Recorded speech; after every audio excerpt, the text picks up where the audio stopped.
అందరికీ నమస్కారం. కథల పల్లకి ఛానల్కి స్వాగతం. ఇప్పుడు మనం ఎదలోని ప్రేమ పార్ట్ 4 విందాం. స్నానం చేసి గబగబా టిఫిన్ తిని ఆదరాబాదరాగా కాలేజ్కి వెళ్ళాడు చరణ్. వెనక బెంచీలో కూర్చుని చరణ్ వేణు పిచ్చాపాటి మాట్లాడుకుంటున్నారు. ఇంతలో ఏదో గుర్తొచ్చిన వాళ్ళ, అరే బావా, ఇంతకీ నీ లవ్ మ్యాటర్ ఎంతవరకు వచ్చింది అన్నాడు చరణ్. ఏమోరా, నాకేం తెలుసు అంటూ తిక్కగా సమాధానం చెప్పాడు వేణు. ఆ సమాధానం విన్న చరణ్ వేణుని పైనుంచి కింద దాకా ఎగాదిగా చూసి, అరే అదవా, పక్కోడి లవ్ మ్యాటర్ కాదురా నేను అడుగుతోంది, నీ లవ్ మ్యాటర్రా. ఏమోరా, అప్పుడు ఎప్పుడో ప్రపోజ్ చేశాను, మళ్ళీ ఇప్పటిదాకా తనకు కనిపించలేదు, మరి నాకెలా తెలుస్తుందిరా. ఆ మాటలు విన్న చరణ్, ఏడ్చావులే, పెదవ తెలివితేటలు నువ్వును, ధైర్యంగా ప్రపోజ్ చేసావు, మరి రిజల్ట్ తెలుసుకోవాలిగా, మా చెల్లితో నేను మాట్లాడతానుగా, నీకు నేనున్నా బావా అన్నాడు చరణ్. ఆ మాటకి వేణు కళ్ళు తుడుచుకుంటూ, బావా, నీలాంటి ఫ్రెండ్ ఒకడు ఉండాలిరా, లవ్ యూ బావా అంటూ చరణ్ పట్టుకున్నాడు. చిచి, నేను అలాంటివాడిని కాదురా బాబు, దూరం దూరం అంటూ వేణుని ఆట పట్టించాడు చరణ్. వేణు నిరికిస్తాడని తెలియక వేణు నవ్వుకుంటున్నాడు. వీళ్ళ సంగతి ఎలా ఉంటే, మన జూనియర్స్ శృతి వాళ్ళ క్లాసులో మాత్రం కొందరు బెంచీల మీద ఇష్టమైన పాటలు రాసుకుంటూ ఉంటే, మరికొందరు శిల్పుల్లా వాళ్ళకి ఇష్టమైన వాళ్ళ పేర్లు చెక్కుతున్నారు. చాలామంది నిద్రపోయే పనిలో ఉన్నారు.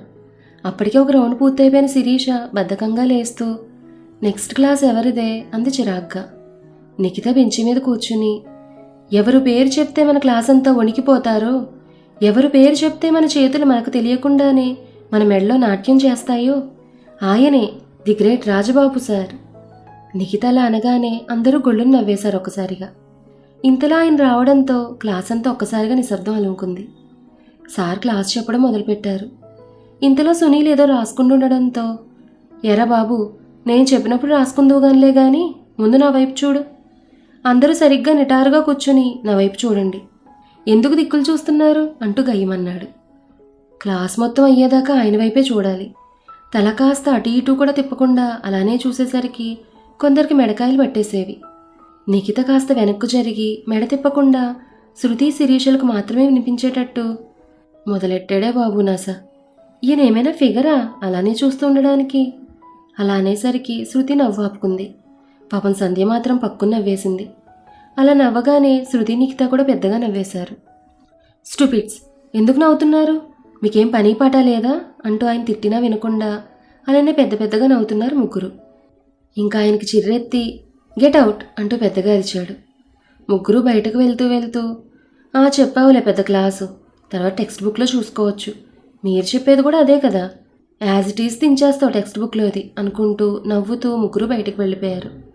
అలా క్యాంటీన్లోకి వెళ్ళి కొంచెంసేపు క్యారిడార్లో అలా తిరుగుతూ ఆయన క్లాస్ అయిపోగానే మళ్ళీ క్లాస్ రూమ్లోకి అడుగుపెట్టారు. వాళ్ళని చూసిన సునీల్ అయితే, ఇవాళ మీ పని బాగుంది, మెడనొప్పి లేకుండా, మాకైతే వాచిపోయింది, ఈయన దెబ్బతో మెడపట్టి వచ్చేలా ఉంది అన్నాడు సునీల్. ఆ మాటకు అక్కడున్న అందరూ నవ్వేశారు. ఒక చోట నలుగురు అమ్మాయిలు గుంపులుగా చేరి నవ్వుకుంటున్నారు. అటునుంచి వస్తున్న రవి పెద్దగా పట్టించుకోలేదు. కానీ గుంపులోంచి ఒక అమ్మాయి గొంతు స్పష్టంగా వినిపిస్తోంది.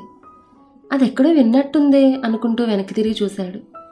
రవి ఆ అమ్మాయిని చూడగానే, అరే, ఐస్ క్రీమ్ పార్లర్లో చూసిన అమ్మాయి కదా అనుకుంటూ వెంటనే గుంపు దగ్గరికి వెళ్ళి, హాయ్, ఎలా ఉన్నారు, మీకు నేను పెద్ద ఫ్యాన్ అండి బాబు అంటూ లొడా వాగేస్తున్న రవి వైపు అయోమయంగా చూస్తోంది ఆర్తి. ఇంతలో గుంపులోని ఒక అమ్మాయి కలగ చేసుకుని, మా ఫ్రెండ్ ఏమైనా సినిమా హీరోయిన్ అనుకుంటున్నావా ఏంటి అంటూ వెటకారంగా అంది. ఏ, సినిమా వాళ్ళకి తప్పితే ఇంకెవరికి ఫ్యాన్స్ ఉండరా ఏంటి అంటూ ఆ వెటకారానికి కౌంటర్ వేశాడు రవి. అబ్బో అనుకున్నారు అమ్మాయిలు. రవి ఆర్తి వైపు చూసి ఐస్ క్రీమ్ పార్లర్లో చూసిన సంగతి చెప్పాడు. ఆ మాటకు వెంటనే గుర్తొచ్చిన దానిలా, హో, నైస్ టు మీట్ యూ అంటూ చేయందించింది. ఇంతకీ మీ పేరు అని అడిగాడు Ravi. Aarti. Nice name, okay, carry on అంటూ అక్కడి నుంచి వెళ్ళిపోయాడు రవి. చూడవే, మరీ ఫోజులు కాకపోతే ఇంతమంది అమ్మాయిల్లోకి వచ్చి మాట్లాడకపోతే ఏమైందంట అంది అందులో ఒక అమ్మాయి. అబ్బా, దాంట్లో ఏముంది లేవే, మనసు కనిపించింది చెప్పాడు అంది ఆర్తి.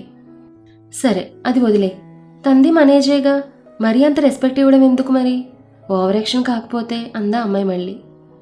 బాగా పరిచయం ఉంటే నువ్వని పిలవచ్చు, అసలు పరిచయం లేకపోవడం వల్ల అలా పిలుచుంటాడులే, అయినా అబ్బాయి రెస్పెక్ట్గా పిలవడం నాకు బాగా నచ్చింది అంది ఆర్తి అదేం పెద్ద మ్యాటర్ కాదే అన్నట్టుగా. ఈ మాటలు విన్న అమ్మాయి, అమ్మ బుజ్జి, నీకు వంశీ ఉన్నాడు, గుర్తుందా? ఓసే, ఇంకా ఆపుతావా? కొంచెం పొగిడితే చాలు, ఆ మీనింగ్ ఆలోచించడమేనా ఇంకా? నా వంశీ ప్లేస్లోకి ఇంకెవరూ రాలేరు కూడా, ఇది గుర్తుంచుకోండి అంది సీరియస్గా. ఇక్కడ చరణ్ శృతికి ఫోన్ చేసి, మనం వెళ్ళామే పార్కుకి, అక్కడికి వచ్చేయ్, శిరీషను కూడా నీతో తీసుకురా అంటూ ఫోన్ పెట్టబోయాడు. ఓయ్, హలో, అసలు వస్తావా రావా ఇవేం అడగడాలు లేవా? ఇంకా డైరెక్ట్గా వచ్చేయని చెప్పేయడమేనా? మరంతే కదా, మన అనుకున్న వాళ్ళ మీద ఆర్డర్ వేయగలం. అయినా నేను పిలిస్తే నువ్వు వస్తావని నాకు తెలుసు, అలాంటప్పుడు రిక్వెస్ట్ చేసుకోవడం ఎందుకు బంగారం? ఆ మాటలు విని బాగా ముదిరిపోయావురా నువ్వు. సరే వస్తాను, నాలో ఉన్న నీ దగ్గరికి అనుకుంది మనసులో. ఏంటి, ఏమంటున్నావు అని అడిగాడు చరణ్. ఏం లేదులే, వస్తామని చెప్తున్నాను, సరే బాయ్ అని ఫోన్ పెట్టేసింది. అక్కడ పార్కులో అరగంట నుంచి పచారులు చేస్తున్నారు శృతి, శిరీష. ఒసే, నన్నెందుకు రమ్మన్నాడే చరణ్ అని సందేహంగా అడిగింది శిరీష. ఏమోనే, నాకేం తెలుసు. ఆ మాటకి శిరీష శృతిని గుర్రుగా చూస్తూ, గంటలు ఫోన్ మాట్లాడుతూ ఉంటావుగా, ఏమైనా అడిగితే నాకేం తెలుసు అంటావు మళ్ళీ. మరి ఫోన్లో ఏం మాట్లాడుకుంటున్నారే మీరిద్దరూ అంటూ మొట్టికాయ వేసింది శృతి తల మీద. శృతి దానికి అబ్బా అని చిన్నగా తలరుద్దుకుంది. ఏంటి బావా పార్కుకు తీసుకొచ్చావు అని అడిగాడు వేణు. నీకో సర్ప్రైజ్రా వేణు అన్నాడు చరణ్. ఏంటి బావా, తొందరగా చెప్పరా, నా గుండె ఆగిపోయేలా ఉంది, చెప్పు అన్నాడు వేణు. అటు చూడు బాబాయ్ అంటూ శిరీష వాళ్ళ వైపు చూపించాడు చరణ్. శిరీషను చూడగానే, రే బావా సెట్ చేస్తావు అప్పుడే, థ్యాంక్ యూ సో మచ్ బావా. ఆ మాటలకి చరణ్, అంత సంబరపడిపోకు, నేను సెట్ చేయలేదు, నువ్వే సెట్ చేసుకుంటావని పిలిపించానంతే అన్నాడు శిరీషను చూస్తూ. అరే దుర్మార్గుడా, సెట్ చేస్తానని చెప్పావు కదరా. చెప్పాను, కానీ పొద్దున్నంతా ఆలోచించాను బావా, నేను చెప్పే కంటే నువ్వు సెట్ చేసుకుంటేనే బాగుంటుందని ఇలా సెట్ చేశాను అన్నాడు చరణ్ నవ్వుతూ. హారి దుర్మార్గుడా, ఇప్పుడు ఏం చేయాలరా నేను? అయ్యి బాబోయ్, ఓర్ నాయనోయ్, నేను వెనక్కి వెళ్ళిపోతానురా, నాకేం తెలీదు, నువ్వే ఏదోటి చెప్పుకో అంటూ వెనక్కి తిరిగి వెళ్ళిపోయేవాడల్లా శిరీష్ వైపు చూశాడు. అప్పుడే వాళ్ళిద్దరూ చూడడంతో ఇంకా గత్యంతరం లేక వేణు ముందడుగు వేశాడు. చరణ్ నవ్వుతూ వాళ్ళిద్దరికి హాయ్ చెప్పాడు. వేణు కూడా హిహి హాయ్ శిరీష అన్నాడు. ఆ మాటకు శిరీషకు చిర్రెత్తుకొచ్చి శృతి వైపుకు తిరిగి, సిగ్గుందని అసలు నవ్వడానికి అని అడిగింది. తనెవరిని తిడుతోందో అర్థమైన శృతి, అబ్బే లేదు, పక్కడికి అవసరం ఉంటే ఇచ్చేశాను. ఆ మాటకి చరణ్ నోటికి చెయ్యడం పెట్టుకుని వస్తున్న నవ్వును ఆపుకున్నాడు. నీ దగ్గర సిగ్గప్పు తీసుకున్న తలకమాసిన మీద ఎవరో అని అడిగింది శిరీష. ఎవరో ఉంటారులే పెద్దెదవులు నాకంటే అంది శృతి. శిరీష తిట్లను భరించలేక వేణు శిరీష దగ్గరికి వెళ్ళి తన బుగ్గ మీద ముద్దు పెట్టాడు. వెంటనే శిరీష ఫ్రీజ్ అయిపోయి అలానే ఉండిపోయింది. వేణు చరణ్ దగ్గరకు వచ్చి తన చెవిలో చిన్నగా, శృతి కూడా ఎప్పుడైనా తిడితే నువ్వు ఈ ట్రిక్ ఉపయోగించు బావా అని చెప్పాడు. ఇంతలో శిరీష కోపంగా వేణు వైపు రావడం చూసిన చరణ్, అరే ఆ విషయం తర్వాత, మా చెల్లి నేను చెతక్కొట్టేసేలా ఉంది, ఇక్కడి నుంచి పారిపోరా అన్నాడు చరణ్. శిరీష్ను అలా చూసిన వేణు, అరే ఇదేందిరా, మైసమ్మ తల్లిలా ముందుకొస్తోంది అని వేణు అంటుండగానే శిరీష టక్కును వేణు చుట్టుపట్టుకుని ఒంగోబెట్టి పిడుగుద్దులు కురిపించింది తన వీపు మీద. ఒసే ఆపవే, ఆపు, పోయేలా ఉన్నాను. ఏంట్రా ఆపేది?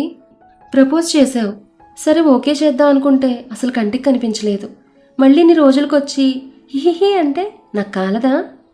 ఆ మాటలకి వేణు శిరీష చేతుల నుంచి విడిపించుకొని, అయితే నా లవ్ యాక్సెప్ట్ చేసినట్టేగా అన్నాడు సంబరపడిపోతూ. ఓ ఆగాగు, నేను చెప్పింది అప్పటి ఫీలింగ్, ఇప్పటిది కాదు. ఇప్పుడు నువ్వు ట్రై చేసుకో, పడిపోతానేమో. ఆల్ ది బెస్ట్ అంది శిరీష. రేపటి నుంచి నిన్ను పడేయడమే నా పని అంటూ కాలర్ ఎగరేశాడు వేణు. అవునా, రేపటి నుంచి మేము కాలేజీకి రావట్లేదుగా అంది ఉడికిస్తున్నట్లుగా శిరీష. ఎందుకు అన్నాడు కంగారుగా ఇద్దరు. ఎగ్జామ్స్ ఉన్నాయి, ప్రిపేర్ అవ్వాలిగా మరి. అయితే చాటింగ్ కలవడాలు ఉండవన్నమాట అన్నాడు చరణ్ దిగులుగా శృతి వైపు చూస్తూ. మళ్ళీ ఏమనుకున్నాడో ఏమో. ఫస్ట్ ఎగ్జామ్స్, తర్వాతే అన్నీ, బాగా ప్రిపేర్ అవ్వండి, మేము మిమ్మల్ని డిస్టర్బ్ చేయంలే అన్నాడు చరణ్. వేణు శిరీష్ వైపు చూస్తూ, ఒసే మనకి ప్రిపరేషన్ అవసరమా అంటూ భుజమ్మే చేయి వేస్తూ అన్నాడు. ఆ మాటలకి శిరీష వేణు నడుము మీద గిల్లి, నీకు అవసరం లేదేమో కానీ నాకు అవసరం, అయినా నేను నీలా ఆల్డాడాల్డా బ్యాచ్ కాదులే అంది నవ్వుతూ. ఈ ఆల్డాడాల్డా ఏంటే అని అడిగాడు వేణు అసందిగ్ధంగా మొహం పెట్టి. ఈసారి కలిసినప్పుడు చెప్తాలే అదేంటో అంటూ నవ్వుకుంటూ శృతి శిరీష అక్కడి నుంచి వెళ్ళిపోయారు. కంబైన్డ్ స్టడీస్ మొదలయ్యాయి. 6 రోజులు బాగానే జరిగాయి. కానీ 7వ రోజు నిఖిత నస మొదలుపెట్టింది. కొంచెం మా వాడితో మాట్లాడుకుంటానే, 5 minutes అంతే, ప్లీజ్ ప్లీజ్ అని వాళ్ళని బ్రతిమాలింది. సరే తగలడు అన్నారు శృతి శిరీష. 5 minutes కాస్త గంట, గంట కాస్త 2 గంటలు దాటిపోయాయి. మాట్లాడింది చాలులే రా అని ఇద్దరు అరవడం వచ్చి కూర్చుంది నిఖిత. ఏమే, మేం మాట్లాడలేకనేనా? మాట్లాడితే గంటలు గంటలు అవుతాయనే ఇక్కడ మూసుకు కూర్చుంది అంది శిరీష. ఎగ్జామ్స్ అందరూ ఎంత తొందరగా మొదలయ్యాయో అంతే తొందరగా అయిపోయాయి కూడా. కాలేజ్కి వెళ్ళడానికి శృతి రెడీ అవుతోంది. ఉత్సాహంగా చాలా చాలా సంతోషంగా ఉంది. ఎగ్జామ్స్ గోల్ అయిపోయింది. ఇంతకు ముందులాగే చరణ్తో హ్యాపీగా మాట్లాడుకోవచ్చని ఆనందంతో మనసుకి ఏరింతలు కొడుతోంది. ఇంతలోకి ఫోన్ రావడంతో ఫోన్ వైపు చూసింది. చరణ్ ఫోన్ చేస్తున్నాడు. నీకు 100 సంవత్సరాలు, ఇప్పుడే తలుచుకున్నానో లేదో అప్పుడే ఫోన్ చేసావు అంది నవ్వుతూ. అబ్బో, ముందు చెప్పేది విను, రేపటి నుంచి మాకు ఎగ్జామ్ స్టార్ట్ అవుతున్నాయి అన్నాడు చరణ్. ఆ మాట వినగానే బెలూన్ నుంచి గాలి తీసేసినట్టుగా కుర్చీలో కూలబడి, సరే బాగా ప్రిపేర్ అవు. ఆ ఒక్క మాట మాత్రం చెప్పగలిగింది అది కష్టం మీద. ఇక శృతికి కాలేజ్కి వెళ్ళాలనిపించలేదు. దిగులుగా కూర్చుంది. ఇంతలోనే శిరీష శృతి దగ్గరకు వస్తూ, ఇప్పుడే ఫోన్ చేశాడు వేణు. ఈ ఎగ్జామ్స్ ఎవడు కనిపెట్టాడో కానీ నా చేతికి దొరికితే చితక్కొట్టేస్తాను. ఛ, ఏంటో అసలు అంటూ తను కూడా దిగులుగా కూర్చుంది. వారం నుంచి కాలేజ్కి వెళ్ళొస్తున్నారు ఇద్దరు ఇష్టంగానే. వాళ్ళిద్దరూ అలా దిగులుగా ఉండడం చూసిన నిఖిత, ఏంటే జోష్ లేదు ఇద్దరిలో, మనం ఇప్పుడు సీనియర్స్, కొత్త క్లాస్, కొత్త లెక్చరర్స్, బిక్కు బిక్కుమంటూ జాయిన్ అవుతున్న జూనియర్స్, ఎంత బాగుంది కదా, ఎంజాయ్ చేయకుండా మరి అలా ఉన్నారేంటే? ఆ మాటలకి నిఖిత జోష్కి అడ్డుగట్ట వేస్తూ, ఈ ఇయర్లో కూడా రాజబాబు సార్ వస్తే అప్పుడు ఏం చేస్తావే అంది శిరీష. ఆయన రాకూడదని ఉన్న దేవుళ్ళందరికీ మొక్కుకున్నాను, నువ్వు గుండెల్లో గుణపం కూర్చోబాకే బాబు మళ్ళీ అంది నిఖిత. ఆ మాటలకి శృతితో సహా అందరూ నవ్వారు. ఇంతలో కాలేజ్ అయిపోవడంతో బ్యాగులు బస్సులో పెట్టి కిందకి దిగి అందరూ పిచ్చాపాటి మాట్లాడుకుంటున్నారు. ఉషా రావడంతోనే ఏంటి ఇక్కడ దుకాణం పెట్టారు అంటూ మళ్ళీ తన వెంట తీసుకొచ్చిన అబ్బాయిని పరిచయం చేసింది. తన పేరు మౌలి, మన జూనియర్. వీళ్ళు శృతి, శిరీష, నిఖిత అంది ఉష ఆ వచ్చిన అబ్బాయిని అందరికీ పరిచయం చేస్తూ. ఆ అబ్బాయి అందరికీ హాయ్ చెప్పాడు. ఆ అబ్బాయి ఒకటే మెలికలు తిరగడం చూసిన శిరీష నిఖితతో, ఏంటి వీడిలా మెలికలు తిరుగుతున్నాడు అని అడిగింది.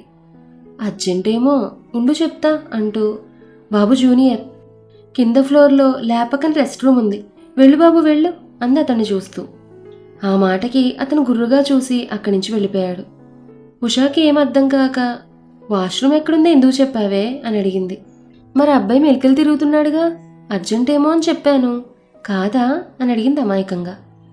నీ మొహం, తన శృతిని ప్రేమిస్తున్నాడట, తన్ను చూసి సిగ్గుతో మెలికలు తిరుగుతున్నాడే అంది ఉష. ఆ మాట విని శృతి తలపట్టుకుంది.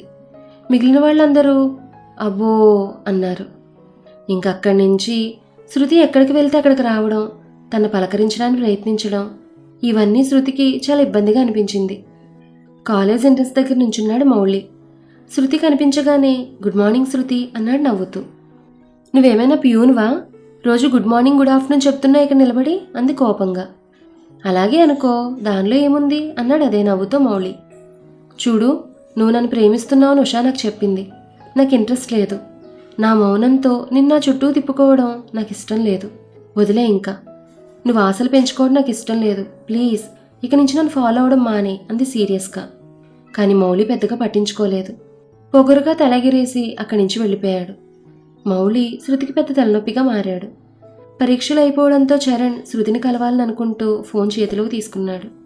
కానీ అంతలోనే తనకు ఫోన్ రావడంతో ఎవరా అని చూశాడు. ఆర్తి ఫోన్ చేస్తోంది. అబ్బా, నువ్వు కూడా ఇప్పుడే చేయాలా తల్లి అనుకుంటూ ఫోన్ లిఫ్ట్ చేశాడు చరణ్. వంశీ, ఇవాళ కలుద్దాం రావా ప్లీజ్. ఆహా, ఇవాళ కుదరదు ఆర్తి, కావాలంటే రేపు కలుద్దాం అన్నాడు చరణ్. ఇవాళ ఈవినింగ్ నేను ఊరెళ్ళిపోతున్నాను, సో ప్లీజ్ ఒక్కసారి రావా, నువ్వు వస్తున్నావు అంతే అంటూ ఫోన్ పెట్టేసింది ఆర్తి. చిరాగ్గా తలపట్టుకుని కూర్చున్నాడు చరణ్. కానీ తప్పదు అనుకుంటూ బయలుదేరాడు ఆర్తి వాళ్ళ ఇంటికి. చరణ్ను చూసిన ఆర్తి సంతోషంతో, ఇవాళ మొత్తం నువ్వు నాతోనే ఉండాలి, సినిమాకి వెళ్ళాలి, తర్వాత రెస్టారెంట్కి వెళ్ళి తిని కబుర్లు చెప్పుకోవాలి అంటూ ఉత్సాహంగా చెప్తోంది. కానీ అంతలోనే చరణ్కి ఫోన్ రావడంతో సైలెంట్గా ఉండిపోయింది. ఎవరా అని చరణ్ తన ఫోన్ చూస్తే శృతి ఫోన్ చేస్తోంది. అప్రయత్నంగానే తన పెదాల మీద చిరునవ్వు కదలాడింది. 1 మినిట్ అంటూ పక్కకు వెళ్ళాడు చరణ్. హాయ్ సీనియర్ మేడం, ఎలా ఉన్నారండి? కాలేజ్ ఎలా ఉంది? అవన్నీ చెప్పాలంటే ఫోన్లో కుదరదు బాబు, బయట కలుద్దాం అంది శృతి. సారీ శృతి, ఫ్రెండ్తో బయటకొచ్చాను, ఇవాళ కుదరదు, రేపు కలుద్దాం. సారీ ఏమనుకోవద్దు అన్నాడు చరణ్. సరే పర్లేదులే, కానీ ఆ గొంతులో బాధ స్పష్టంగా కనిపిస్తోంది. అది అర్థం చేసుకున్న చరణ్, సారీ శృతి, సారీరా అన్నాడు చరణ్. హే పర్లేదు, నువ్వేం ఫీల్ అవద్దు, రేపు కలుద్దాం ఓకేనా? అతను ఏం సమాధానం చెప్పకపోవడంతో ఓకేనా అంది మళ్ళీ. 2 నిమిషాలు మౌనం తర్వాత శృతి మిస్ యూరా అన్నాడు. ఆ మాట విన్న శృతికి తన గుండె వేగం పెరిగింది. పరిగెత్తుకుంటూ వచ్చి హత్తుకోవాలనిపించింది. ఇక్కడ ఆర్తి చెప్పినవన్నీ పూర్తి చేశాడు చరణ్. తన ఇంటి దగ్గర దిగబెట్టాడు. ఆర్తి లోపలికి వెళ్తూ మళ్ళీ చరణ్ దగ్గరకు వచ్చి, ఎప్పుడు మారుతావురా నువ్వు నాతో ఎప్పుడు ప్రేమగా ఉంటావు వంశీ అంది బాధగా. ఆ మాటకి చరణ్ నోట మాట రాలేదు. తను అడిగిన ప్రశ్నకి అలానే చూస్తూ ఉండిపోయాడు. కానీ ఆర్తి లోపలికి వెళ్ళిపోయింది. ఆర్తి చాలా మంచిది, కానీ తన విషయంలో నేనేం చేయలేను, ఆ దేవుని ప్రార్థించడం తప్ప. ఆ మరుసటి రోజు చరణ్ ఉత్సాహంగా కాలేజ్కి వెళ్ళాడు. శృతిని చూడగానే చాలా సంతోషంగా అనిపించింది చరణ్కి. ఏం మాట్లాడకుండా కొన్ని క్షణాలు అలానే చూస్తూ ఉండిపోయాడు. ఏంటి సార్, చూడ్డమేనా లేకపోతే ఇంకేమైనా మాట్లాడేదేమైనా ఉందా అంటూ చిలిపిగా నవ్వింది శృతి. చాలా రోజులైంది కదా బంగారం, సంతోషంతో మాటలు రావట్లేదు అన్నాడు చరణ్. శృతి సిగ్గుపడుతూ చేయి నుదుటి కానించుకుంది. అరే గోరింటాకు పెట్టుకున్నావా, ఎంత అందంగా పండింది అని చేతులు తీసుకుని, పెద్దలు చెప్తుంటారుగా గోరింటాకు బాగా పండితే మంచి మొగుడు వస్తాడని అన్నాడు చరణ్. బాగా ప్రేమించేవాడు వస్తే చాలే, అంతకన్నా అదృష్టమే ఉంది అంది నవ్వుతూ శృతి. అయితే నువ్వు అదృష్టవంతురాలివే అన్నాడు చరణ్. నీకెలా తెలుసు అంది కవ్వింపుగా శృతి. అది అది అంటూ చరణ్ నసకడంతో పక్కున నవ్వేసింది. చాలా రోజులవడంతో మాటలు ప్రవాహంలో పొంగుకొస్తున్నాయి. మాటలు అయిపోయిన తర్వాత బస్సులోకి వచ్చి కూర్చుంది శృతి. ఆ సీటులో శిరీష శృతి కూర్చున్నారు. పక్కన ఖాళీగా ఉండడంతో బ్యాగ్ పెట్టుకుంది. మౌలి బ్యాగ్ని కింద పెట్టి శృతి పక్కన కూర్చున్నాడు. అలా కూర్చోగానే టక్కున పైకి లేచి, ఏంటి పక్కన కూర్చున్నావు, లే ముందు అంటూ గట్టిగా అరిచింది. మళ్ళీ చుట్టూ చూసింది. పెద్దగా బస్సులో ఎవరూ లేకపోవడంతో ఊపిరి పీల్చుకుంది. అతడు ఇంకా లేవకపోవడంతో పక్కకు వెళ్ళబోయింది. కానీ అతడు తను చేయి పట్టుకుని ఇంకో చేత్తో, కూర్చో శృతి, నీతో మాట్లాడాలి, కూర్చో అంటూ శృతి చేయిని పట్టుకున్నాడు. ఇంతలో శృతితో ఏదో మాట్లాడడానికి వచ్చిన చరణ్కి అదంతా చూసేసరికి తన రక్తం మరిగిపోయింది. ఆవేశంతో గబగబా బస్సులోకి వచ్చి మౌలి కాలర్ పట్టుకుని పైకి లేపి, ఏంట్రా ఎక్స్ట్రాలు చేస్తున్నావు, ఏంటి చేయి పట్టుకున్నావు, తను చెప్తోందిగా తన పక్కన కూర్చోవద్దని అన్నాడు ఆవేశంగా. చరణ్ అలా పట్టుకోవడం ఇష్టం లేని మౌలి బలంగా ఒక తోపు తోసి, నువ్వెవరా నాకు చెప్తున్నావు, నాకు శృతికి 100 ఉంటాయి, మధ్యలో నువ్వెవరు అసలు అని అడిగాడు. అంతే, వెంటనే చెంప చిల్లుమంది. శృతి ఆవేశంగా, వాడెవడా, వాణ్ణ ప్రాణం, వాణ్ణ పిచ్చి, చంపేస్తాను ఇంకోసారి వాడెవడంటే అని అరిచింది. మరి ఆ తర్వాత ఏం జరిగిందనేది నెక్స్ట్ ఎపిసోడ్లో తెలుసుకుందాం. ఈ కథ మీకు నచ్చితే లైక్ చేయండి, షేర్ చేయండి. అలాగే మన కథల పల్లకి ఛానల్ని సబ్స్క్రైబ్ చేసుకోండి. ధన్యవాదాలు.